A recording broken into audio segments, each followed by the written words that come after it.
So we are going to start with the chapter our environment. बहुत छोटा सा chapter है, बहुत बेसिक चैप्टर है, ध्यान सुनना. बेसिकली समझते हैं कि environment का मतलब क्या है. Environment consists of all the biological and physical surroundings. हमारे आसपास जितनी बायोलॉजिकल चीजें हैं, जैसे कि इंसेक्ट्स हो गए, माइक्रो ऑर्गेनिजम्स हो गए, सारे लिविंग ऑर्गेनिजम्स हो गए, कोई एनिमल हो गया, प्लांट्स हो गए, जितने भी लिविंग ऑर्गेनिज्म है वो बायोलॉजिकल है. बायो का मतलब ही लिविंग होता है. तो जितने भी बायोलॉजिकल चीजें हैं और फिजिकल चीजें हैं. फिजिकल का मतलब जैसे air, soil, water, rocks, mountains, plateaus, plains, ये सारी चीजें क्या है हमारी इन्वायरमेंट बनाते हैं. क्या बनाते हैं? इन्वायरमेंट बनाते हैं. तो बेसिकली हम इन शॉर्ट कह सकते हैं हमारी इन्वायरमेंट दो कंपोनेंट से बनी है. It is made up of two components. First is the biotic component and second is the abiotic component. Ma'am biotic abiotic का मतलब क्या है? बायो का मतलब होता है लिविंग. बायोटिक कंपोनेंट्स मतलब इन्वायरमेंट के सारे लिविंग कंपोनेंट्स. जैसे हम ह्यूमंस हो गए, डॉग्स, कैट्स, बैक्टीरिया, फंजाई, जितने भी हमारे माइक्रो ऑर्गेनिजम्स हो गए, इंसेक्ट्स हो गए, बर्ड्स हो गई, एक्वेटिक एनिमल्स हो गए, फिशेस हो गई, जितने भी हैं वो सारे क्या हैं? Biotic components of the environment. और ये बायोटिक कंपोनेंट्स जैसे कि soil, water, air, rocks again. तो हमने क्या बोला? एनवायरनमेंट का मतलब सिंपली सराउंडिंग्स और उनके कंपोनेंट्स. दो तरीके के कंपोनेंट्स हैं हमारे सराउंडिंग्स में. पहला है biotic component. Bio means living, तो सारे लिविंग कंपोनेंट्स हैं. और एबायोटिक मतलब non living components of the environment. Clear enough? समझ आ गया? नेक्स्ट टर्म है हमारी जो हम लोगों ने पढ़नी है, ecosystem. What is an ecosystem? All interaction between organisms in an area with non living constants of the environment. कहने का मतलब इकोसिस्टम क्या होता है? एनवायरनमेंट का मतलब है लिविंग और नॉन लिविंग कंपोनेंट्स जो हमारी सराउंडिंग में प्रेजेंट है. अब हर लिविंग और हर एक नॉन लिविंग या फिर दो लिविंग कंपोनेंट्स के बीच में क्या हो रही है? इंटरेक्शन हो रही है. मैं तुमसे इंटरेक्ट कर रही हूँ, मैं एयर से इंटरेक्ट कर रही हूँ कि नहीं, मैं सांस ले रही हूँ ना अंदर, सॉइल के साथ इंटरेक्शन है मेरी वाटर के साथ इंटरेक्शन है, ह्यूमन इंटरफेरेंस है. तो इसको हम लोग क्या बोलते हैं कि पूरा का पूरा इकोसिस्टम. क्या बोलते हैं? Ecosystem. So ecosystem is basically the interaction between biotic and abiotic components. हमारी इन्वायरमेंट क्या है? बायोटिक और एबायोटिक कंपोनेंट्स को हम लोग क्या बोल रहे हैं? हमारी इन्वायरमेंट बोल रहे हैं. और उनके बीच की इंटरेक्शन को हम क्या बोल रहे हैं? हमारा इकोसिस्टम बोल रहे हैं. क्या बोल रहे हैं? इकोसिस्टम बोल रहे हैं. अब हमारे पास टाइप्स ऑफ इकोसिस्टम हो सकते हैं.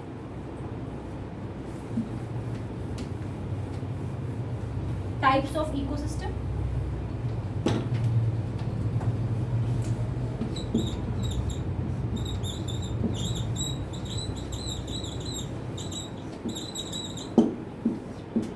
Two types of ecosystems are there.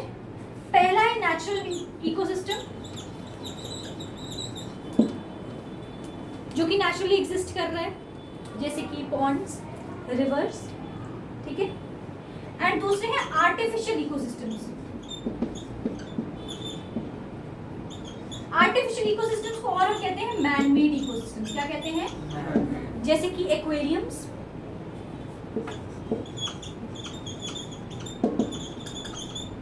Crop fields,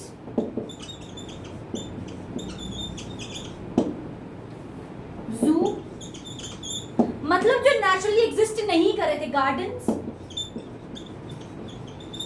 parks, ये सारे क्या है? हमारे आर्टिफिशियल इकोसिस्टम है. आई रिपीट, हमारे पास इकोसिस्टम दो तरीके के हो सकते हैं. या तो नेचुरली जो एग्जिस्ट कर रहे हैं पहले से ही थे, या फिर मैन मेड जो हम लोगों ने बनाए हैं. नेचुरल्स के अंदर आ सकते हैं हमारे रिवर्स, आ सकते हैं हमारे जंगल्स, आ सकते हैं फॉरेस्ट, आ सकते हैं. ठीक है, ये सारे क्या है? नेचुरल इकोसिस्टम जो ऑलरेडी एग्जिस्ट कर रहे हैं, नेचुरल इन्वायरमेंट के अंदर रह रहे हैं. आर्टिफिशियल और मैनमेड इकोसिस्टम्स हुए जो हम लोगों ने बनाए हैं, जैसे कि एक्वेरियम्स हो गए, पार्क्स हो गए, क्रॉप फील्ड्स हो गए, जू हो गया. ये सारे क्या है? आर्टिफिशियल इकोसिस्टम या फिर मैन मेड इकोसिस्टम. ठीक है, तुम्हें ना एक क्वेश्चन आता है, प्रीवियस ईयर क्वेश्चंस में आया हुआ है कि हम लोगों के पास एक पॉन्ड है जिसमें फिशेस हैं और एक एक्वेरियम है जिसमें फिशेस हैं. ध्यान सुनना प्लीज. ये जो मैं साथ साथ में क्वेश्चन बोल रही हूँ या तो प्रीवियस ईयर में आए होंगे या आने के चांसेस होते होंगे. ठीक है, तो क्वेश्चन है कि पॉन्ड भी एक इकोसिस्टम है और एक्वेरियम भी इकोसिस्टम है. दोनों के अंदर ही रह रही हैं, बट पॉन्ड को हमें क्लीन करना नहीं पड़ता, वो नेचुरली अपने आप क्लीन होते हैं। पर एक्वेरियम को हमें टाइम टू टाइम क्लीन करना पड़ता है, ऐसा क्यों? Aquariums and ponds both are ecosystems in which fishes are there, but ponds do not have to be clean by humans, but aquarium को time to time we have to clean them. इसका reason ये है कि aquarium और pond में सबसे बड़ा एक डिफरेंस है, बहुत बड़ी चीज़ का, दैट इज हमारे पॉन्ड्स में ऐसे ऑर्गेनिजम्स प्रेजेंट होते हैं जो डिकम्पोजर्स हैं, स्कैवेंजर्स हैं। वो खुद ब खुद क्या कर रहे हैं, सारे के सारे वेस्ट को एंगल्फ कर रहे हैं, सब की सब चीज़ों को क्लीन कर रहे हैं। तो क्लीनर्स ऑलरेडी ऑर्गेनिजम्स की फॉर्म में प्रेजेंट है। हमारे पॉन्ड में ऐसी बहुत सारी फिशेस हैं जो कि ऑलरेडी क्लीनिंग का काम खुद ब खुद कर रही हैं, डिकम्पोजर्स का काम कर रही हैं खुद ब खुद। हमारे पास ऐसे बहुत सारे माइक्रो ऑर्गेनिजम्स अपने आप पॉन्ड्स में बन जाते हैं। आई बात समझ?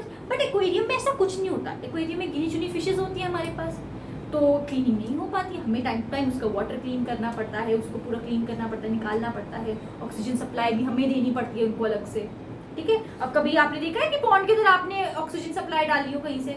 नहीं। बट आपने देखा होगा एक्वेरियम के अंदर वो एक ऐसी सप्लाई सी होती है, इसमें बबल बबल बबल आ रहे होते हैं बाहर, तो क्या होती है, ऑक्सीजन गैस हम सप्लाई कर रहे होते हैं उसके। आई बात समझ? कोई दिक्कत? ठीक है। नेक्स्ट है हम लोगों के पास components of ecosystem. Components of ecosystem में मैंने आपको बता दिया, कंपोनेंट्स ऑफ इकोसिस्टम दो होते हैं, biotic components and abiotic components. Biotic components सारे के सारे लिविंग कंपोनेंट्स हैं हम लोगों के, जबकि एबायोटिक कंपोनेंट्स सारे नॉन लिविंग कंपोनेंट्स हैं, जैसे टेम्परेचर हो गया, क्लाइमेट हो गया, ह्यूमिडिटी, मॉइस्चर हो गया, वाटर हो गया, ठीक है। ये सारे क्या है हम लोगों के abiotic components of the environment है। अब हम लोग बात करते हैं इन डिटेल बायोटिक कंपोनेंट्स। तो क्या मेरी इतनी स्पीड ठीक है कि मैं स्पीड कम कर दूँ? क्योंकि ये चैप्टर आसान है, पहले बहुत बचपन में करा हुआ है ऐसी चीज़ों को, इसीलिए मैं थोड़ा स्पीड से कर रही हूँ। बट अगर आपको तो मैं धीरे कर दूँगी, ठीक है? पक्का? किसी को स्पीड धीरे हल्की सी भी करवानी है तो मुझे बता दो, ठीक है। अब बायोटिक कंपोनेंट्स को हम 3 कैटेगरीज में पढ़ते हैं। बायोटिक कंपोनेंट्स को हम 3 कैटेगरीज में पढ़ रहे हैं, ठीक है। पहला है प्रोड्यूसर्स, दूसरा है कंज्यूमर्स, तीसरा है decomposers. Producers, consumers and decomposers. होता कुछ ऐसे है, प्रोड्यूसर्स वो ऑर्गेनिज्म है basically plants. Producers basically plants हैं जो अपना खाना खुद ब खुद बना रहे हैं। ऑटोट्रॉफिक न्यूट्रिशन पढ़ा था ना, वही वाली डेफिनेशन आ जाएगी इसमें। ये अपना खाना खुद ब खुद प्रोड्यूस कर रहे हैं, किसी भी चीज के ऊपर डिपेंडेंट नहीं है। ये सिर्फ सनलाइट, सोलर एनर्जी लेंगे, क्लोरोफिल उनके पास खुद के पास है, और उन्हें क्या बना लेना है, ग्लूकोज बना लेना है by taking water and carbon dioxide. Clear है ना? तो प्रोड्यूसर्स वो ऑर्गेनिजम्स हैं which can prepare their own food. They are not dependent on any other organism for their food. But consumers वो हैं जो कि producers को क्या कर रहे हैं, consume कर रहे हैं, and they are directly or indirectly dependent on them. या तो ये डायरेक्टली डिपेंड कर रहे हैं इनके ऊपर, या फिर इनडायरेक्टली डिपेंड कर रहे हैं किनके ऊपर, प्रोड्यूसर्स। आगे बात समझ? कंज्यूमर्स आगे 3 तरीके के हो सकते हैं, हर्बीवोर, ओमनीवोर्स, कार्निवोर्स। आपकी बुक के अंदर कई जगह पे यहाँ पे ओमनीवोर्स की कई एक्स्ट्रा बुक्स में टॉप कार्निवोर्स भी लिख दिया जाता है, बट हम इसको ऐसे ही सीखेंगे जो कि एनसीईआरटी को फॉलो करते हैं। हर्बीवोर्स जो सिर्फ और सिर्फ प्लांट कंज्यूमिंग ऑर्गेनिज्म है, जो सिर्फ और सिर्फ प्लांट मटेरियल खाएंगे। डन। जैसे इसके अंदर आ गया हमारी कैटल, काउ, बफलो, गोट, डियर। कोई 2 एग्जांपल याद कर लेना इसकी, शीप। डन। कार्निवोर की बात करते हैं, these are the flesh eating organism, जो सिर्फ क्या खा रहे हैं, फ्लैश खा रहे हैं, जैसे कि lion, tiger, wolf. Done. Last है हमारे पास omnivores. Omnivores are a combination of herbivores and carnivores. They are not totally dependent on plant और ऑन फ्लैश। ये क्या करेंगे, कॉम्बिनेशन में खाते हैं। ये प्लांट मटेरियल भी खाते हैं, फ्लैश भी खाते हैं। जैसे सबसे बड़ा इसका एग्जांपल कौन है, humans, man, dogs, bear, crow, cat, ये सारे एग्जांपल्स हैं इसके। सुन लिया तुम लोग ने? हर्बीवोर्स, ओमनीवोर्स एंड कार्निवोर्स के बारे में समझ आ गया? कुछ रिपीट करने की जरूरत है मुझे इसके अंदर? प्लीज बता दो अगर चाहते हो मुझसे। ठीक है, हाँ जी। लास्ट है डीकम्पोजर्स। डीकम्पोजर्स क्या होते हैं? अब देखो, हर्बीवोर्स हो गए, ओमनीवोर्स हो गए, कार्निवोर्स हो गए, प्रोड्यूसर्स हो गए, या कोई भी तरीके के कंज्यूमर्स हो गए, they will one day die. तो इनकी बॉडी क्या करती है? इनके ऊपर फंगस यूजुअली लग जाता है और ये क्या करते हैं? डीकम्पोज कर जाते हैं। क्या कर जाते हैं? डीकम्पोज कर जाते हैं। तो जो इनको डीकम्पोज करने में हेल्प कराते हैं वो डीकम्पोजर्स होते हैं। There is a difference. मैंने आपको पहले भी फर्स्ट चैप्टर में नहीं, लाइफ प्रोसेस में मैंने आपको ये बताया था कि डीकम्पोजर्स और स्कैवेंजर्स में फ़र्क होता है। पता ना ये बात आपको? डीकम्पोजर्स डिकम्पोज करा रहे हैं इन्वायरमेंट के अंदर पूरा, जैसे जो मिट्टी है वो उसको बिल्कुल मिट्टी जैसे एक टाइम के बाद बना देंगे, बहुत स्मेल आएगी उसके अंदर से और वो पूरी मिट्टी जैसा बन जाएगा। स्कैवेंजर्स क्या है? वो पूरी फ्लैश बनी फ्लैश है, उस फ्लैश को उठा के खा लेंगे, मरी हुई फ्लैश को खा लेंगे। ठीक है, वो क्लीनर्स ऑफ द इन्वायरमेंट की तरह काम कर रहे हैं। ठीक है, प्रोड्यूसर्स, कंज्यूमर्स, डीकम्पोजर्स समझ आ गया? कोई दिक्कत? मैं रिपीट कर सकती हूँ, मुझे कोई प्रॉब्लम नहीं है। इनमें से किसी भी नहीं, अलग कैटेगरी बनती है, बट हमने कर दिया। Done, clear enough? हमने क्या बोला? हमारे पास दो तरीके, सबसे पहले इन्वायरमेंट क्या होती है? हमारी सराउंडिंग्स को इन्वायरमेंट कहते हैं, जिसमें दो कंपोनेंट्स है, बायोटिक कंपोनेंट्स और एबायोटिक कंपोनेंट्स। एबायोटिक कंपोनेंट्स क्या है? हमारे वाटर हो गया, एयर हो गया, सॉइल हो गया, ये हमारे एबायोटिक नॉन लिविंग कंपोनेंट्स हैं। Biotic components are the living components. इसके अंदर हमें तीन पढ़े, producers, consumers and decomposers. Producers plants हैं जो कि खुद ब खुद खाना प्रोड्यूस कर पा रहे हैं, कंज्यूमर्स इन्हीं प्रोड्यूसर्स को कंज्यूम कर रहे हैं, इन पे डिपेंड करते हैं। इनके अंदर तीन टाइप्स हैं, herbivores, omnivores and carnivores. Herbivores जो है यूजुअली प्लांट ईटिंग ऑर्गेनिज्म है, जो सिर्फ और सिर्फ प्लांट के ऊपर डिपेंड करे, जैसे काऊ हो गई, बफलो हो गई, गोट हो गई, शीप हो गई, डियर हो गई। Carnivores are only and only flesh eating organism, जो कि बिल्कुल पेड़ पौधे कुछ नहीं खाएंगे, सिर्फ फ्लैश खाएंगे, जैसे example lion and tiger. And omnivores जो है, they are combination of herbivores and carnivores, they will be consuming both flesh and plants या plant based products. Done, clear enough? कोई दिक्कत? ठीक है। और बायोटिक एंड एबायोटिक कंपोनेंट्स की interaction को हम लोग क्या बोलते हैं? इकोसिस्टम बोलते हैं। क्या बोलते हैं? इकोसिस्टम। ठीक है, डीकम्पोजर्स का एग्जांपल मैं आपको बता दूं, देयर इज डीकम्पोजर्स जो है, दीज आर माइक्रो ऑर्गेनिज्म जो कि डीकम्पोज करते हैं मैटर को, और इसके एग्जांपल हो सकता है fungi and some bacteria. Done, आगे चल सकते हैं, हो सकता है फंजाई। नेक्स्ट चलें अब। ठीक है,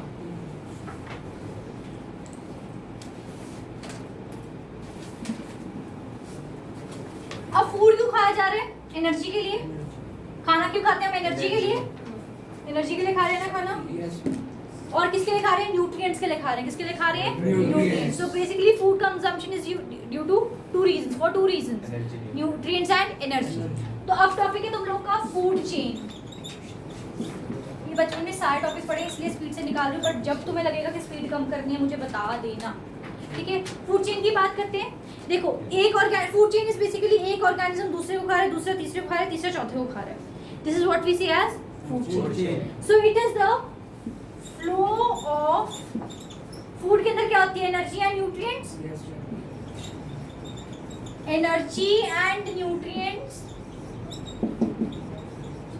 from one organism to the other, from one organism to the other at different trophic levels. अब ये टर्म समझना।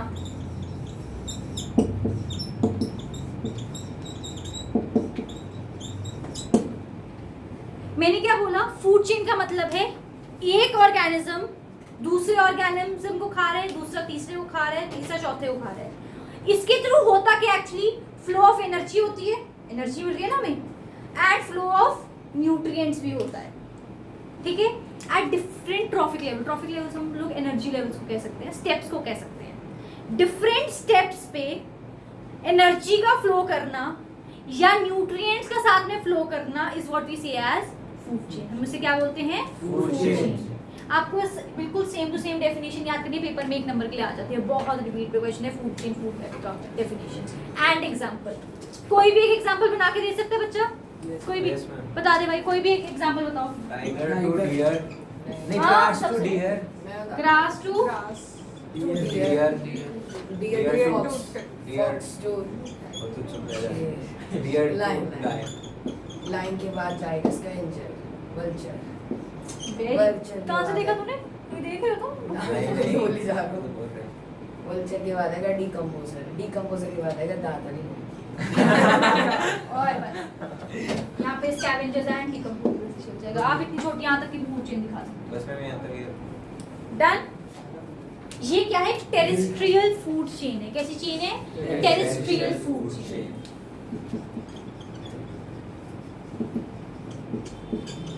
टेरेस्ट्रियल फूड चेन मतलब ये जंगल वगैरह में हो रही है, पानी में नहीं हो रही है। सिंपल इसका ये मतलब है। और एक एग्जांपल दे दें। प्लांट, प्लांट को किसने खाया? इंसेक्ट। ग्रास हॉपर ने खाया। ग्रास हॉपर को फिर फ्रॉग ने, ग्रास हॉपर को फ्रॉग ने खाया। फ्रॉग Frog को snake ने खाया। स्नेक को को आउल। बस बस बस बस बस स्नेक को ईगल खाया। की बोल उसके बाद बस बहुत। अब सुनो ये हुआ क्या होगा? ग्रास और प्लांट यहाँ पर किसकी तरह एक्ट कर रहे हैं? प्रोड्यूसर्स की तरह। क्या है ये? प्रोड्यूसर। ये क्या है? हर्बीवोर या फिर प्राइमरी कंज्यूमर। क्या है? Primary consumer.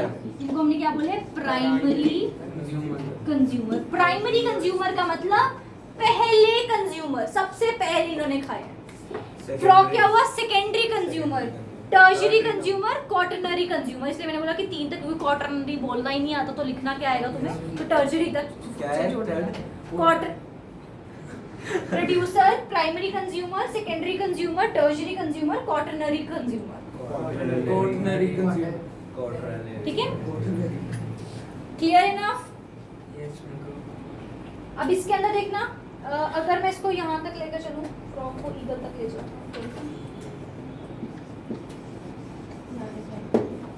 देखो ये प्लांट क्या था? प्रोड्यूसर था। ये हर्बीवोर था। ये क्या था? कार्निवोर था। इसको हमने टॉप कार्निवोर बोला है। क्या बोला है? Top carnivore. आपके एनसीईआरटी में ओमनीवोर की जगह बहुत जगह टॉप कार्निवोर बोला गया है, यानी कि एक कार्निवोर जब दूसरे कार्निवोर को खा रहा है। क्लियर है ना? तो हमने क्या बोला? Producer, primary consumer, secondary consumer, tertiary consumer, producer, herbivore, carnivore, top carnivore. Clear? Ma'am इसको सीधा बनाते हैं। हम सीधा मतलब मतलब ऐसे स्ट्रेट। ऐसे ही बना सकते हो, ऐसे भी। तुम्हें तो एरोस से ही दिखना है ना। स्कूल में बोलते भी ऐसे बनाने से। हाँ तो वो इसलिए बोला कि डायरेक्शन फ्लो दिखा रहे हैं ना आपको। क्या समझ आ गया? आगे चलिए। Yes, ma'am. फूड चेन के बारे में पहले एक ये चीज तुम्हें डेफिनेशन पता होनी चाहिए, एक तुम्हें एग्जांपल पता होनी चाहिए। एक चीज, food chain shows unidirectional flow of energy. Ma'am मतलब कि ये हमें दिखाता है कि एनवायरनमेंट के अंदर एनर्जी ऐसे ही जा सकती है, वापस नहीं आ सकती। अब भाई सीधी बात है, अगर मैंने प्लांट को खा लिया, अब प्लांट को थोड़ी अंदर एनर्जी मिल रही है मेरे से, मेरे को प्लांट से मिल गई, यही एनर्जी का फ्लो था। प्लांट टू ह्यूमन नहीं आ रही है एनर्जी, कि ह्यूमन टू प्लांट नहीं आ रही है। प्लांट टू ह्यूमन तो आ ही रही है, ह्यूमन टू प्लांट नहीं आ रही है। आगे बात समझ? मतलब ये बाई डायरेक्शनल फ्लो नहीं है, ऐसे नहीं कि ऐसे भी खा लो ऐसे भी खा लो, ये सिंगल डायरेक्शनल फ्लो एनर्जी है। ठीक है? अगर मैंने तुम्हें खाया तो तुम वापस थोड़ी मुझे खाने लग जाओगे, पेट में से निकल के खा रहे हो मेरे को अंदर, ऐसे नहीं होगा ना। ठीक है? मैंने तो एनर्जी ले ली और ये एक ही फ्लो में चली, बस ऐसे आ गई एनर्जी। अब मेरे से उस ऑर्गेनिज्म को आएगी जो मुझे खाएगा। वो तो मैंने पढ़ाना, मैं क्या करूँ, 99% होती है। चलो यहाँ तक समझ आ गया? मुझे बोलने दो, एक बार कंप्लीट हो तो फिर बताना। डन? क्लियर? Yes. तो तुम्हें डेफिनेशन पता चाहिए, यूनिडायरेक्शनल फ्लो है ये ऑफ एनर्जी, ये भी पता होना चाहिए। अब प्रूफ करते हैं कि क्यों वो लोग जो सिर्फ और सिर्फ मीट खा रहे हैं, नॉनवेज खा रहे हैं, उनके पास क्यों एनर्जी कम आ रही है और हर्बीवोर पे ज्यादा एनर्जी कैसे आ रही है। चलो और बहुत वाले पे मैम, बहुत वाले पे क्या बहुत वाले पे Yes. उनके भी कम है एज कम्पेयर टू जो प्योर वेजिटेरियन है। जो प्योर वेजिटेरियन, और वेजिटेरियन से ज़्यादा उस पर जो प्योर हर्बीवोर है। अब समझते हैं इसको। Yes. देखो सन था, सन से एनर्जी ली प्लांट में। ध्यान सुनना, इसके ऊपर ना क्वेश्चन आया हुआ है पिछले साल, मतलब ये रीसेंट क्वेश्चन है इस वाले टॉपिक पे रिलेटेड, एनर्जी ट्रांसफर पे। प्लांट को किसने खाया? डियर ने खाया। डियर को किसने खाया था? Tiger. वुल्फ ने खाया। वुल्फ को किसने खाया था? टाइगर। ऐसे एक फूड चेन बना लेते हैं, कोई भी फूड चेन ले लो समझाने के लिए। आज जिसका फोन साइलेंट ना हुआ इन केस, मैं फोन रख लूंगी, मैंने पहले बता दिया। अपना फोन अपने आप साइलेंट कर लो। मेरे को फोन की आवाज आ गई तो मैं फोन रख लूंगी। मेरी क्लास में फोन तुम साइलेंट करके आओगे। ये टू नहीं बजनी चाहिए बार बार फोन की। मैं बहुत डिस्टर्ब होती हूँ, मेरा फोन तो नहीं बज रहा ना बार बार क्लास के बीच में, और बज रहा तो बार बार तो नहीं रिपीट पे जा रही। तुम्हारा रोज ही फोन बज रहा होता है। कभी वन से ना वाइल कोई बात नहीं हो जाती है, भूल जाते तुम लोग, पर ये थोड़ी कि हमेशा तुम ऐसे करोगे हरकतें। अब सन की टोटल सोलर एनर्जी में से, ध्यान सुनना प्लीज, एक छोटी सी बात, टोटल सोलर एनर्जी में से सिर्फ 1% एनर्जी प्लांट लेता है। सन की टोटल एनर्जी में से खाना बनाने के लिए प्लांट सिर्फ कितनी परसेंट यूज कर रहे हैं? 1%। इसके ऊपर बच्चे ने गलती कर दी, इसके ऊपर क्वेश्चन आया था। सोलर एनर्जी कितनी ले रहा है? सिर्फ 1% ऑफ द टोटल एनर्जी ले रहा है। डन। अब सोचो, इसने जो खाना बनाया उससे इसके पास कितनी आ गई? 10,000 किलो जूल ऑफ एनर्जी। ठीक है, कितनी थी? 10,000 kilo joule of energy. Kilo joule is the unit of energy, KJ is kilo joule is the unit of energy. जब इसने डियर ने प्लांट को खाया तो कितनी एनर्जी आएगी? 10% ऑफ टोटल एनर्जी।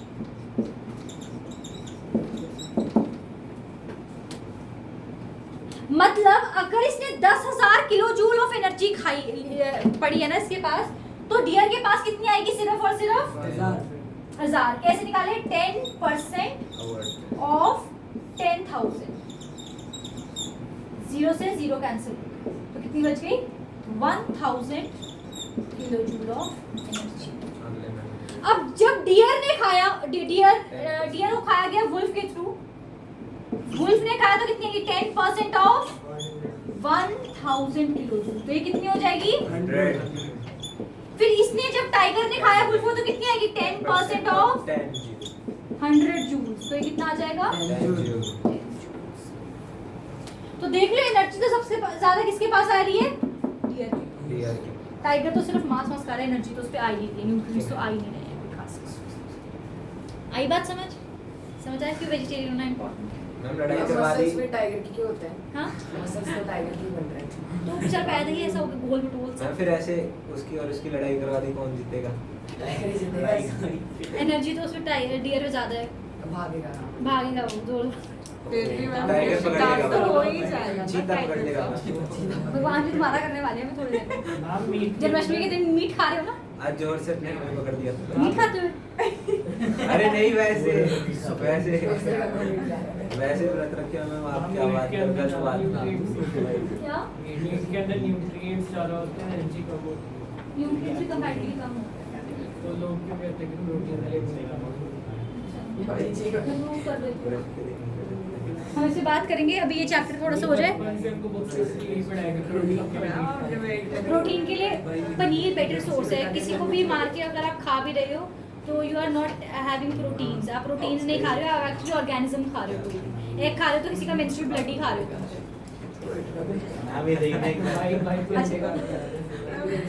चलो अब आगे चले, बस वील डिस्कस इट आफ्टरवर्ड्स। अभी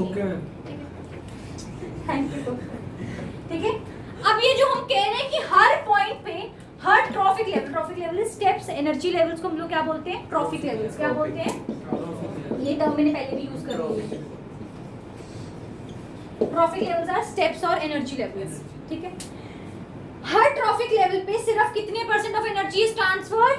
10% of energy is transferred. At each trophic level, only and only 10% of the total energy is transferred from one trophic level to the other trophic level, and this is stated by 10% law.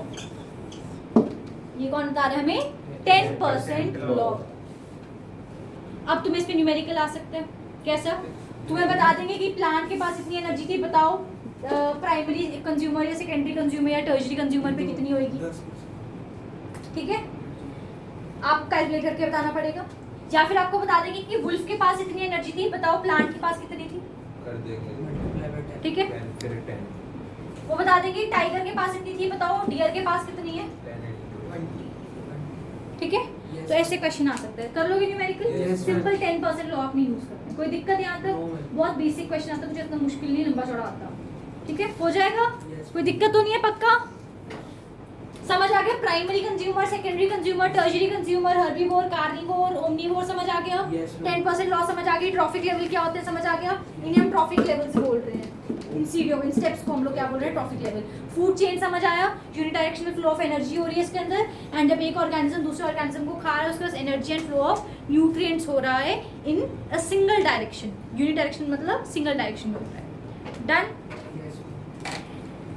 अब next है हमारे पास topic food web. खत्म होने वाला है बस, 20 minute में खत्म हो जाएगा, 20-25 मिनट में। पूरा चैप्टर हाँ, 20 मिनट क्लास को। चलो फटाफट से करते हैं। फूड चेन के बाद नेक्स्ट टॉपिक है आपका फूड वेब। नेक्स्ट टॉपिक है आपका अब एक फूड चेन कभी स्टेबल नहीं होती। One single food chain is not stable for the environment. अब सीधी बात है, फॉर एग्जांपल ऐसे ले लो कि डियर खत्म हो गए, तो ऐसा थोड़ी है बाकी सारे ऑर्गेनिज्म आगे वाले मर जाएंगे। हमारे पास बाकी सोर्सेज भी तो होते हैं ना। सिंपल, अगर तुम्हें बेसिक चीज बताऊं कि अगर गोभी खत्म हो गई है तो ये तो नहीं मैं मर जाऊंगी, मैं पनीर खा लूंगी, मैं टमाटर आलू खा लूंगी, मैं मटर खा लूंगी। I have multiple options. Similarly पूरी एनवायरमेंट के अंदर भी मल्टीपल ऑप्शंस होते हैं। कैसे होते हैं एक बार समझते हैं। प्लांट है, प्लांट को डियर ने खाया, नहीं प्लांट को ग्रास हॉपर ने खाया। ग्रास हॉपर को किसने खाया था बताना जरा। तुमने जो फ्रॉग को किसने खाया था? स्नेक को किसने खाया था? ईगल ने खा लिया। ईगल को कौन खा सकता है? ढूंढ के बताना। और प्लांट को तो डियर भी खा सकता है। डियर को वुल्फ भी खा सकता है, वुल्फ को टाइगर भी खा सकता है। सुनो पहले मेरी बात सुनो। और किससे खा सकते हो? बफेलो प्लांट खा लिया। प्लांट को शीप भी खा सकती है, या गोट ले लो, चलो गोट खा सकती है।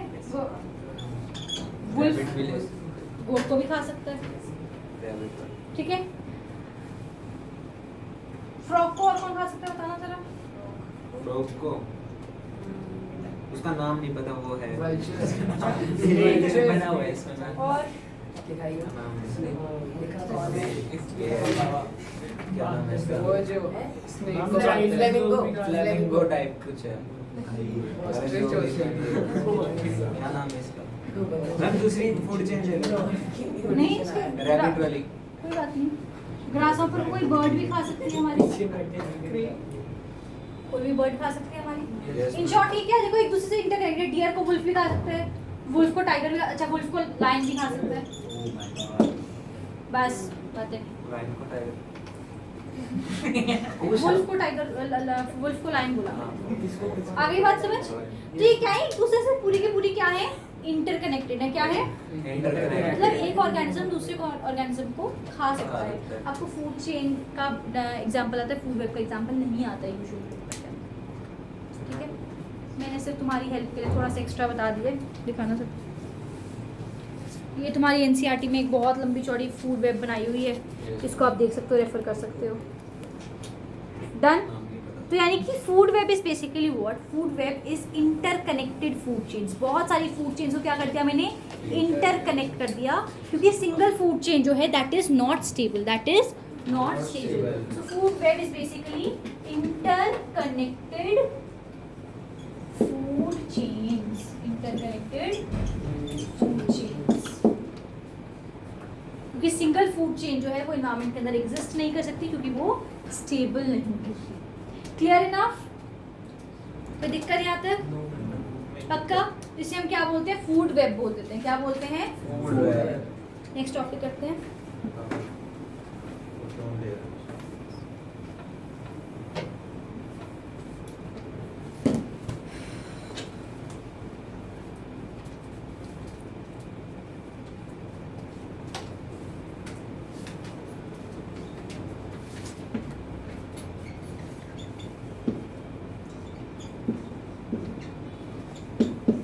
किसने खाया प्लांट को?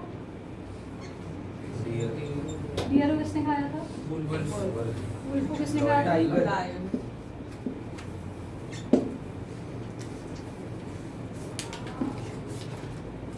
ये क्या है? Primary trophic level. आगे ह्यूमन भी लिख सकते हैं ना? किसमें? अबे टाइगर खा लेगा तुम। अब तो होता ही है मैम। ये क्या है? सुन लो पहले, अब इम्पोर्टेंट है ये। Secondary trophic level, tertiary trophic level, quaternary trophic level. आई बात समझ? ये प्राइमरी ट्रॉफिक लेवल, बट इसे कहते क्या है? प्रोड्यूसर कहते हैं। क्या कहते हैं? प्रोड्यूसर। तो प्राइमरी ट्रॉफिक लेवल वाले क्या है? प्रोड्यूसर। सेकेंडरी ट्रॉफिक लेवल वाले प्राइमरी कंज्यूमर्स होते हैं। क्या होते हैं? Primary consumer. Tertiary trophic level वाले सेकेंडरी कंज्यूमर्स होते हैं। यह तुम्हें स्पेशली इसलिए बता रही हूं कि तुम्हें पता होना चाहिए प्राइमरी ट्रॉफिक लेवल और प्राइमरी कंज्यूमर में फर्क है। तुम ये गलती मत करना कि उसने पूछी तुमसे एनर्जी प्राइमरी ट्रॉफिक लेवल की और तुम वहां पे प्राइमरी कंज्यूमर की एनर्जी दे आए हो। ठीक है? प्राइमरी ट्रॉफिक लेवल जो होता है वो प्रोड्यूसर्स का होता है। ट्रॉफिक लेवल है क्या? पहली वो स्टेजेस है, वो स्टेप्स है जहां पर क्या हो रही है? एनर्जी ट्रांसफर हो रही है। ये क्या है? Tertiary consumers. टर्शरी कंज्यूमर्स से ऊपर यूजुअली नहीं जाती क्योंकि इसके बाद एनर्जी बहुत बहुत बहुत कम हो जाएगी। डन? कोई दिक्कत यहाँ तक? अच्छा, मुझे तो प्लांट्स का नंबर ज्यादा है दुनिया में कि टाइगर्स का नंबर ज्यादा है? हर ट्रॉफिक लेवल पे अगर हम लोग देखें तो नंबर जैसे जैसे हमारा ट्रॉफिक लेवल बढ़ता रहता है वैसे वैसे हमारे नंबर ऑफ ऑर्गेनिजम्स डिक्रीज हो जाते हैं। मतलब हमारी इन्वायरमेंट में मैक्सिमम क्या है? प्रोड्यूसर्स हैं और लीस्ट क्या है? Tertiary consumers. आई बात समझ? तो तुम्हें एक अगर पिरामिड आए, नंबर पिरामिड बोलते हैं इसको, तो ये कुछ ऐसा बनेगा ना। देखो डाल दो, इस्तेमाल करो। एक सेकंड।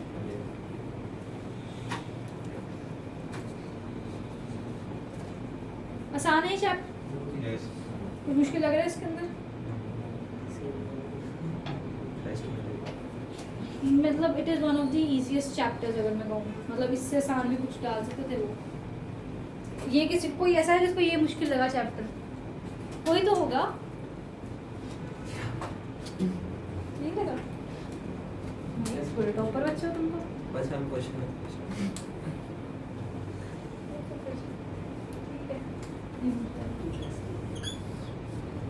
सबसे ज्यादा क्या नंबर है?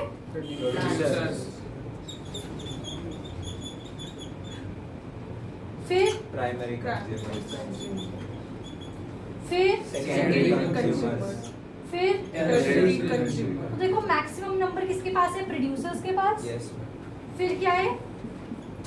Primary consumer. Secondary consumer, tertiary consumer. यहाँ पे तुम लोग हर्बीवोर, कार्निवोर और टॉप कार्निवोर्स पे लिख सकते थे।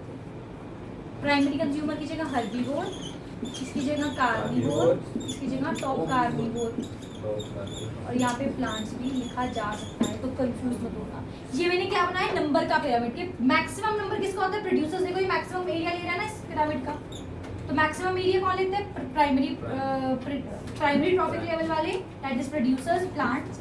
फिर primary consumers herbivores, secondary consumers carnivores, tertiary consumers top carnivores. तो जैसे जैसे हम लोग ट्रॉफिक लेवल बढ़ाते रहते हैं वैसे वैसे इनका नंबर क्या होते हैं? डिक्रीज हो जाता है। मुझे बताओ एनर्जी का पिरामिड सेम होगा कि डिफरेंट होएगा? कैसे डिफरेंट होएगा बताओ? सेम। उल्टा कौन? किसने कहा सेम और किसने कहा उल्टा? उल्टा वाला कौन? हम कह रहे हैं उल्टा हो जाएगा।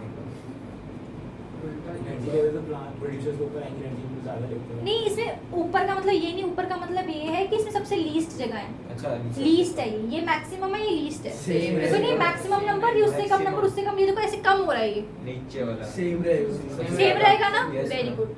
तो हमारे पास एनर्जी पिरामिड भी सेम बनता है। तुम्हें आता है पेपर के अंदर एनर्जी पिरामिड ड्रॉ करो या फिर समझो इस एनर्जी पिरामिड करो, उसके ऊपर केस स्टडी आ जाती है। एनर्जी पिरामिड क्या कहते हैं, सबसे बेस पे क्या है हमारे प्लांट्स या प्रोड्यूसर, सबसे मैक्सिमम एनर्जी है। उसके बाद थोड़ी कम किसके पास होगी, प्राइमरी कंज्यूमर, Primary. थोड़ी कम secondary, Secondary. Least tertiary consumers. Done. तो नंबर का पिरामिड और एनर्जी पिरामिड बिल्कुल सेम रहते हैं। सबसे मैक्सिमम एनर्जी प्रोड्यूसर्स के पास होती है, उससे कम हर्बीवोर्स, उससे कम कार्निवोर्स, उससे कम टॉप कार्निवोर्स। ये चीज दिखा रहा है कि हमारे पास एरिया कम होते जा रहा है ना ऊपर जाता तक, तो वो एरिया के हिसाब से आपको ये कंसीडर करना है। ज्वेल्स भी लिखने हैं मैम। नहीं जरूरत। यहाँ तक समझ आ गया, कोई दिक्कत? No ma'am. एनर्जी पिरामिड भी बता दे तुम लोग को। तो ऐसे ऊपर जाते जाते एनर्जी और नंबर कम होते रहते दोनों ही क्या हो रहे हैं, Decrease. डिक्रीज हो रहे हैं। नेक्स्ट टॉपिक करते हैं हम लोग, bio accumulation and bio magnification.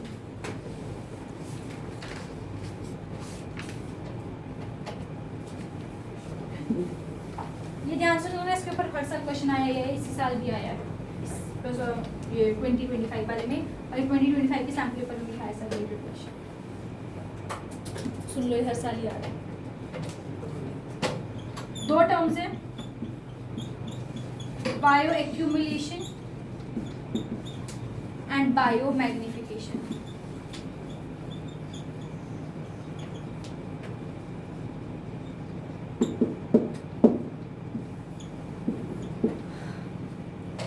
ध्यान सुनना, ये थोड़ी कंफ्यूजिंग टर्म्स हैं। बायो एक्यूमुलेशन, एक्यूमुलेशन का मतलब एक्यूमुलेट होना, एक्यूमुलेशन का मतलब एक्यूमुलेट होना यानी इकट्ठा होना।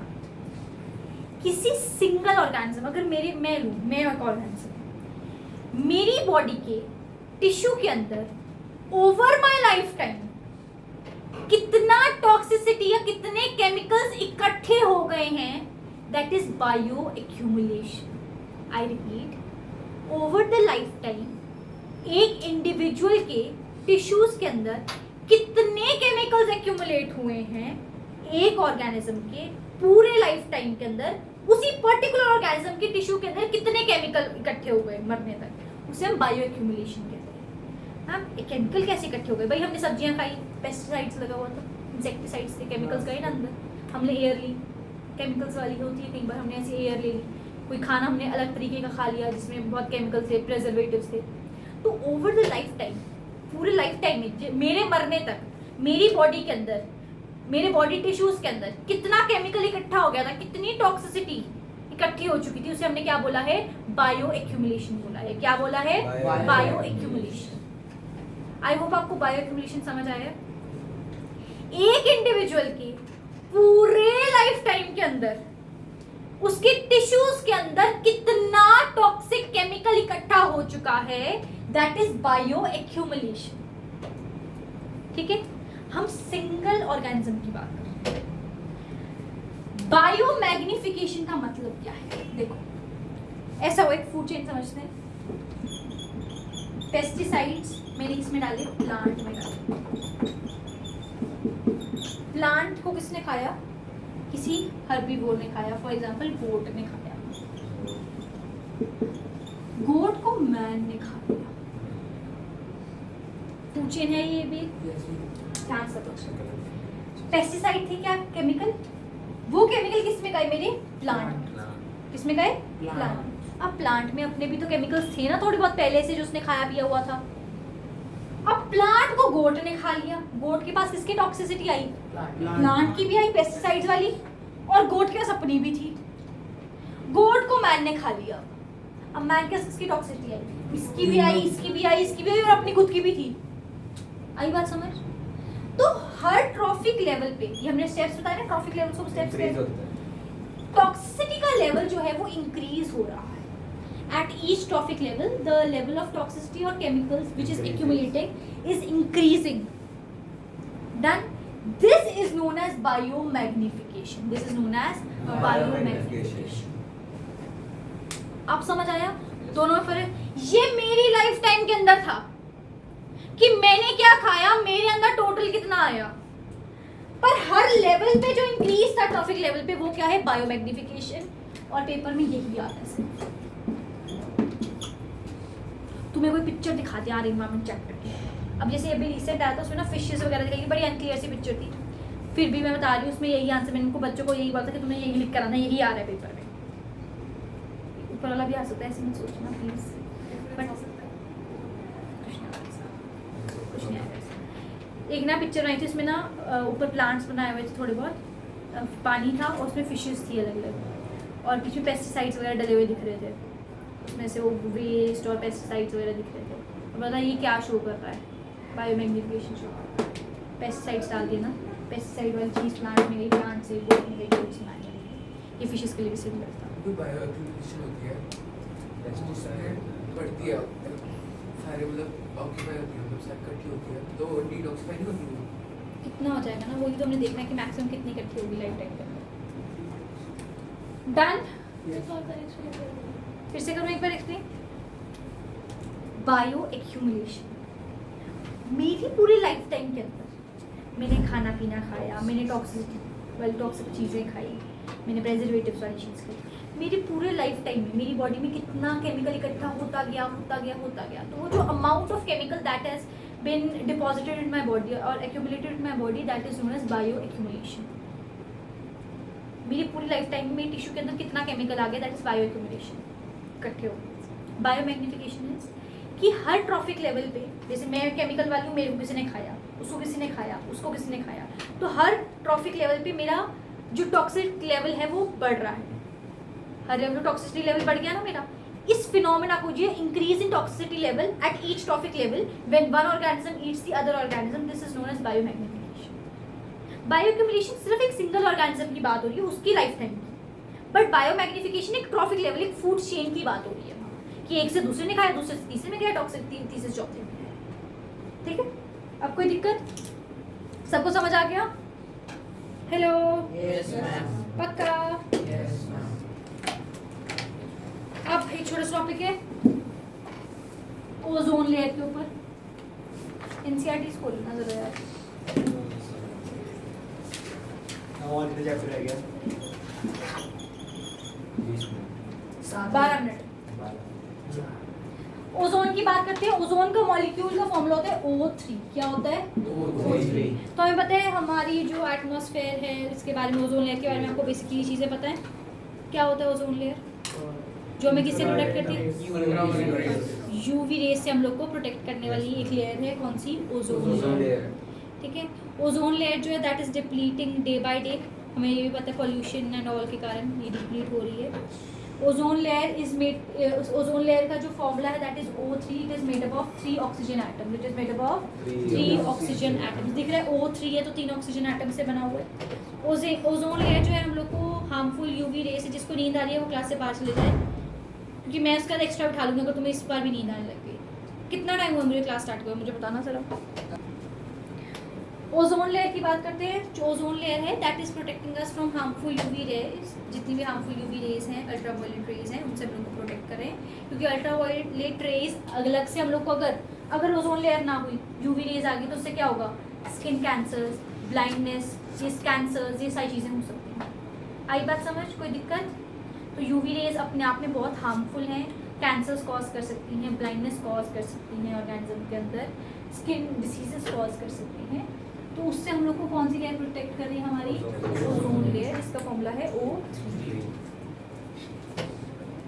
अब होता क्या है, ओजोन लेयर बनती कैसे?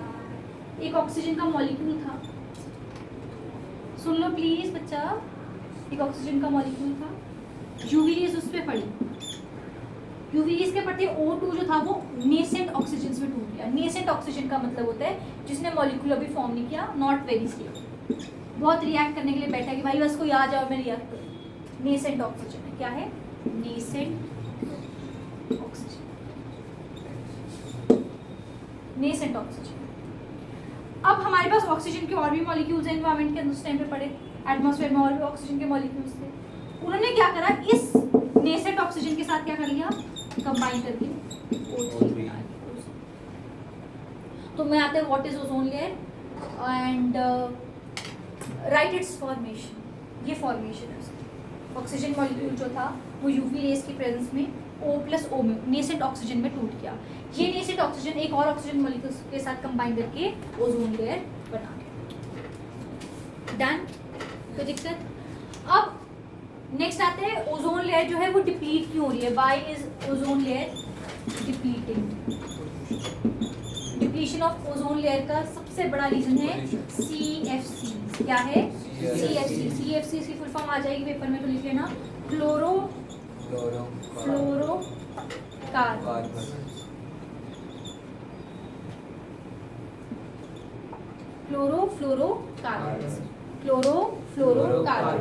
CFCs जो थे वो किस में रिलीज हो जाते हैं? हम लोग के रेफ्रिजरेंट्स के अंदर, रेफ्रिजरेटर्स के अंदर बहुत ही यूज कुछ टाइम पहले निकलते थे।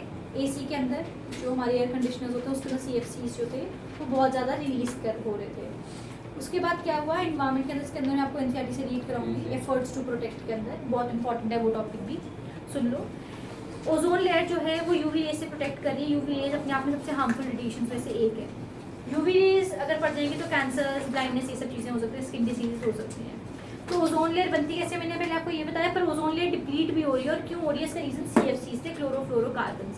क्लोरोफ्लोरोकार्बन्स जो है वो रिलीज कहाँ से होते हैं? रेफ्रिजरेंट्स में, हमारे रेफ्रिजरेटर्स, फ्रिजेस में से, और दूसरा हमारी एयर कंडीशनर्स में से। ठीक है, इसके अलावा कुछ कुछ फायर एक्सटिंग्विशर्स में भी CFCs होते हैं। कुछ कुछ पहले होते थे, अब तो नहीं है। इसी के कारण गर्मी बढ़ रही है। वो तो ग्लोबल वार्मिंग है। ठीक है, बट फिर इन्वायरमेंटलिस्ट को याद आया, गवर्नमेंट को याद आया कि भाई ओजोन लेयर खत्म होगी तो दिक्कत आ जाएगी, डिप्लीट हो रही है ऑलरेडी। तो उन्होंने क्या करा, इसको जो भी लेवल थे, फॉर एग्जाम्पल इस लेवल पे अगर CFCs हो रहे तो इसी पे इनको क्या कर दिया? स्टॉप कर दिया इसकी प्रोडक्शन को। किस तरह से? एफर्ट्स टू प्रोटेक्ट में तुम्हारी NCERT में लाइन लिखी है। इन 1987 के अंदर United Nations Environmental Programme UNEP, United Nations Environmental Programme UNEP ने forged an agreement among its member countries. उन्होंने एक एग्रीमेंट साइन किया बाकी कंट्रीज के साथ। क्या एग्रीमेंट था? To freeze the CFC production at 1986 levels. It was mandatory for all the manufacturing companies to make CFC free refrigerants throughout the world. I repeat, हुआ क्या? ध्यान सुनना, समझ आ रहा है आप लोग? 1987 के अंदर यूनाइटेड नेशंस एनवायरमेंटल प्रोग्राम ने, UNEP ने क्या करा? एक अग्रीमेंट साइन किया सारी कंट्रीज के साथ। उन्होंने कहा CFC के जो लेवल 1986 पे थे उसको वहीं पर फॉर्ज कर दो, वहीं पर रोक दो, इससे ज्यादा नहीं अब जाना चाहिए। ठीक है, उन्होंने क्या करा? इसको फॉर्ज कर, उन्होंने एक एग्रीमेंट साइन किया सारी कंट्रीज के साथ कि भाई इसको यहीं पर क्या कर दो? स्टेबल कर दो 1986 वाले लेवल पे। 1987 लेवल बोला कि 1986 के लेवल पे इसको बिल्कुल फॉर्ज कर दो। ऐसे तुम लोग refrigerants, ACs and fire extinguishers बनाओ जिसके अंदर CFC प्रोडक्शन बहुत लो हो, इनफैक्ट CFC प्रोडक्शन हो ही ना। तो ये एक बहुत बड़ा स्टेप था जिसके कारण हमारी ओजोन लेयर अब बच गई है कुछ हद तक। आई बात समझ? In 1987 UNEP, United Nations Environmental Programme, forged an agreement with its associated countries so as to stop or stable the levels to 1986 levels of the CFC के 1986 वाले लेवल्स को वहीं पर स्टेबल कर दिया जाए। और अब ऐसे फायर एक्सटिंग्विशर्स, ऐसे ACs एंड ऐसे रेफ्रिजरेंट्स बनाए जाएं जो कि CFC प्रोडक्शन ना के बराबर करते हैं, नहीं करते। डन? क्लियर? कोई दिक्कत? Last topic for the chapter, managing waste.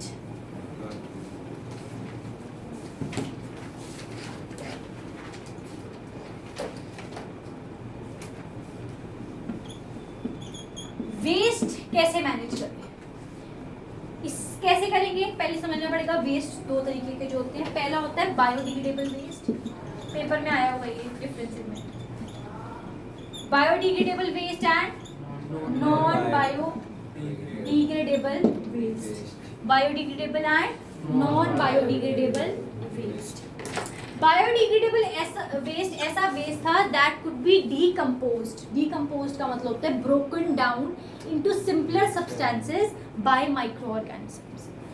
यानी कि जैसे कि अगर मैं एक कोई भी फ्रूट की पील ले लेती हूँ, सब्जियाँ ले लेती हूँ, कोई भी ऐसी चीज़ लेती हूँ, मैं उसको मिट्टी में दबा देती हूँ, आज उसके ऊपर मिट्टी डाल देती हूँ, उसे वाटर वूटर करती हूँ, उसको छोड़ देती हूँ उसको यहीं पे।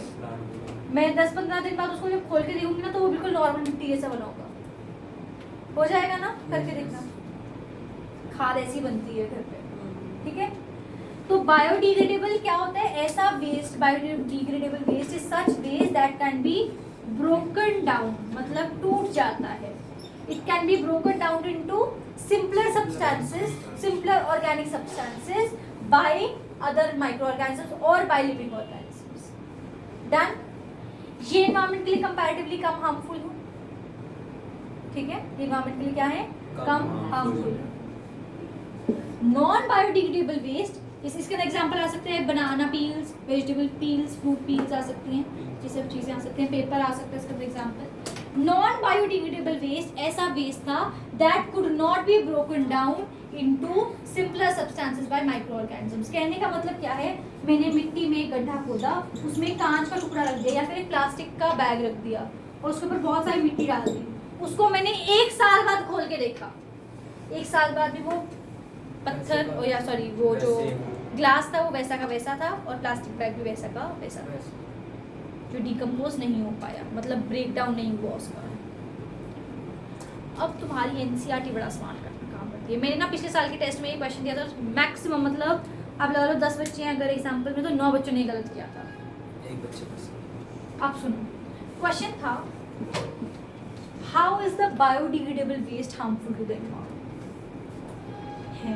हमने तो ये पढ़ा कि नॉन बायोडिग्रेडेबल वेस्ट खराब होता है क्योंकि वो डिकम्पोज नहीं हो पाता एनवायरनमेंट के अंदर, so it remains for years and years and years, तो वो सीवेज को भी ब्लॉक करेगा, वो हार्म करेगा, गैसेस भी रिलीज कर देगा, यही पढ़ा था ना।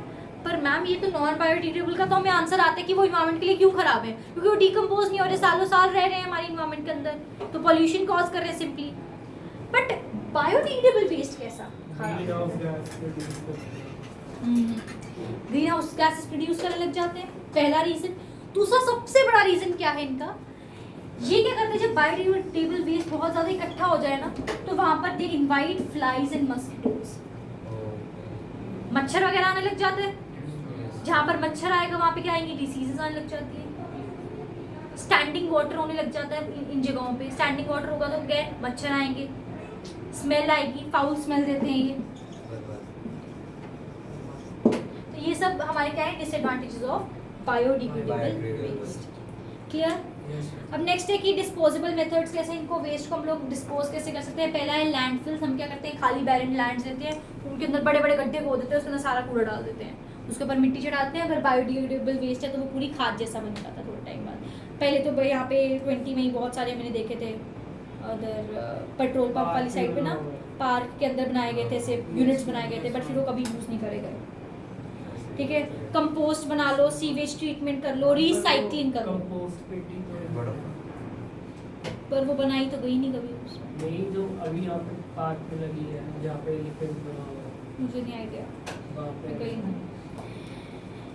नेक्स्ट है और कैसे मैनेज कर सकते हो वेस्ट को, रिड्यूस यूज रिसाइकिल कर लो, रिसाइकिल करो वेस्ट को, यूज़ करो बार बार चीज़ों को, नई नई चीज़ों से बनाओ। आजकल तो बहुत रिसाइकलिंग का आ गया है कि बहुत सारी कंपनीज इसके ऊपर काम कर रहे हैं। लाइक मैंने रिसेंटली हमारे कॉलेज के अंदर एक सेमिनार था तो उन्होंने रिसाइकलिंग वेस्ट के ऊपर बनाया था। उन्होंने क्या किया था, बहुत सारे चिप्स वगैरह के पैकेट्स होते हैं ना, उनसे उन्होंने पेपर बैग्स मतलब चिप्स के पैकेट से पूरा बैग बनाया था, कारपेट्स बनाए हुए थे। तो ये सब चीज़ें बहुत मतलब यूनिक है और बहुत अच्छी हैं। बहुत सारे स्मॉल स्केल इंडस्ट्री वर्कर्स इनके ऊपर काम कर रहे हैं रिसाइकलिंग के ऊपर। नेक्स्ट और क्या कर सकते हो, एफर्ट्स ऑन इंडिविजुअल लेवल कर सकते हो। इन्वायरमेंट के लिए एफर्ट्स ऑन इंडिविजुअल लेवल कैसे कर सकते हो, सबसे पहले रिड्यूस रीयूज़ रिसाइकिल कर लो। ठीक है, इसके अलावा प्लास्टिक को यूज़ करना अवॉइड करो, एंड अगर है तो उसी को बार बार यूज़ करो, ऐसे फेंको मत कहीं पे। सेफ डिस्पोजेबल मेथड्स यूज़ करो। कलर्ड डस्टबिन आजकल आ गए हैं, आपको ग्रीन डस्टबिन फॉर वेस्ट जो कि गीला, जिसे कहते हैं गीला का वेस्ट है और सूखा कचरा है, ब्लैक रेड भी है। हाँ, तो ये अलग अलग कलर डस्टबिन है। तो सेपरेशन डस्टबिन अलग अलग कलर के क्यों बनाए गए, ताकि सेपरेशन ऑफ वेस्ट ईजी हो जाए, उसको यूज़ करो। जूट बैग्स को यूज़ करो। पॉल्यूशन अवॉइड करो, किस तरह से अवॉइड कर सकती हो, start car pooling, public transport का यूज़ करना और साइकिल्स का यूज़ करना, छोटे डिस्टेंसेस के लिए वॉकिंग यूज़ करना। ठीक है, ये सब बचपन में आपने बहुत पढ़े हुए हैं, आप कोई भी 3-4 यूजेस इसके अंदर याद कर सकते हो जो आपको पसंद है। भव्य पूछ रहे इलेक्ट्रिक व्हीकल्स। हाँ, बेटर ऑप्शन। लास्ट एक क्वेश्चन का जवाब दो और ये चैप्टर यहीं पे एंड होता है आप लोगों का। क्वेश्चन कुछ इस तरह से है, ये मैंने तुम लोग को भेजा था, मतलब मैंने यूट्यूब पर वीडियो डाली हुई है, आप देख सकते हो, बट आंसर मैं ये बता रही हूँ। Out of kulhars and paper cups,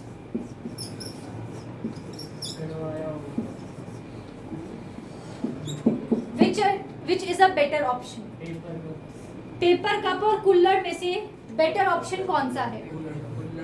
कौन कुल्लड़ कह रहा है? कुल्लड़ वो मिट्टी वाले जो ग्लास नहीं होते जिसमें चाय पीते हैं। कुल्लड़ और पेपर कप्स में से बेटर ऑप्शन क्या है? पेपर कप्स कौन कह रहा है? और जो कह रहा है वो बताओ, कौन रीजन बता सकता है, वो भी हाथ खड़ा रखना। आपने तो खड़ा ही नहीं किया था, आप हाथ कैसे? कुल्लड़ पेपर कप से बताओ। पेपर कप को हम वो कर सकते हैं, रीयूज हो जाता है। जो कुल्लड़ होती है उससे सॉइल होती है, उसकी जो लेयर होती है मतलब सही होता है। ध्यान सुनना, kulhars are made by the topmost fertile layer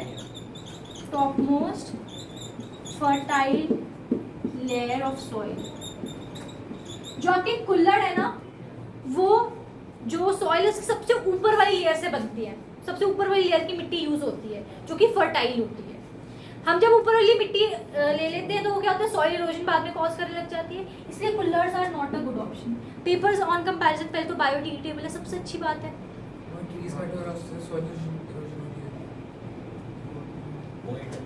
तो एक पेड़ काटने में कितना मल्टीपल पेपर कप बन रहा है? पेड़ आप वापस ग्रो कर सकते हो, मिट्टी कैसे फर्टाइल वापस बार-बार बनाओगे? कितनी डालोगे? आपको पता है एक बार में उसको फर्टाइल होने में कितना ईयर्स लग जाते हैं वापस?